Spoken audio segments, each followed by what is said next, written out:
À chaque année, Chris Prunier de chez K2 m'amène toujours une belle surprise. Dans les 3 dernières années du ski test du plaisir de skier, on a eu droit à des Richter Amp All Mountain, des skis tout-terrain qui étaient fabriqués avec beaucoup d'intelligence et qui avaient ici en spatule une espèce de X qui permettait beaucoup de torsion latérale, donc beaucoup d'accroche dans les neiges, puis un ski joyeux. Alors là, bien, l'évolution oblige. K2 arrive avec un nouveau ski. Et on espère que ça va être aussi dans la même sensation que l'ancienne gamme Richter Amp. Et ici, on a les nouveaux skis K2 Iconic ou Iconic dans une taille de 85 mm au patin. Donc, bien sûr, on aura un ski tout-terrain.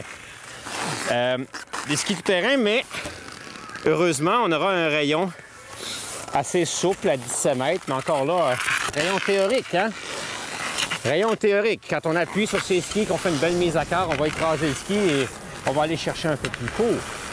Donc, oui, c'est important quand on choisit son ski en fonction de ses virages, mais en fonction aussi de comment on est capable de venir appuyer son ski, bien, on peut jouer plus court, plus long et avoir beaucoup de plaisir sur la piste. Dans ce cas-ci, on a encore là une technologie éprouvée avec une cambrure inversée de 30 % à peu près ici. Et sous la botte, une cambrure classique. Et c'est la recette pour le Québec, je pense. Quand on a un ski à pleine cambrure inversée, c'est-à-dire un full rocker, mais on n'aura pas le rebond nécessaire pour profiter de nos neiges quand même plus dures que dans l'ouest. Parce que la nuit, il fait plus froid, la neige transforme quand il fait chaud. On skie sur du plus dur dans l'est que dans l'ouest. Alors, ça nous prend cette cambrure sous la botte pour pouvoir avoir le rebond nécessaire et sortir des neiges dures.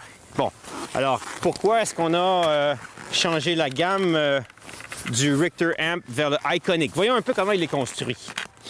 Alors, on a un bois au centre qu'on voit bien à l'écran, qui est un bois plus mou que le bois qui est sous la partie noire, plus rigide, pour permettre un accroche plus puissant sur l'extérieur des skis. Alors, dans le milieu, on a un bois, le Aspen Polonia. C'est un bois plus souple pour du confort et une belle flexibilité en spatule. Et vous allez voir aussi que on a sur le dessus une plaque titane, mais seulement sur la périphérie, donc au-dessus des quarts. Et on revient en dessous sous la fixation avec la plaque complète titane. Et à l'arrière, encore là, la plaque titane se divise et vient s'appliquer seulement sur la périphérie du ski. Donc, ça va nous faire un ski plus léger. On aura de la puissance là où il en faut, au lieu d'avoir de la puissance partout. Et de plus, la plaque de titane, vous allez le voir, est comme trouée en nid d'abeille pour lui enlever encore plus de poids. Le poids comme en course automobile, et l'ennemi, c'est Colin Chapman chez Lotus qui disait ça, le poids, c'est l'ennemi. Ben, du poids inutile, il n'y a rien de pire à transporter, que ce soit à la montée en touring, ou sur une voiture, ou sur un ski. Nul doute que la série Iconic va être quelque chose qui va procurer beaucoup de plaisir à celui qui va décider d'aller là. En format 85 mm pour le Québec, pour un ski, ça va. Chez K2, bien sûr, ils auront beaucoup de skis pour aller hors piste.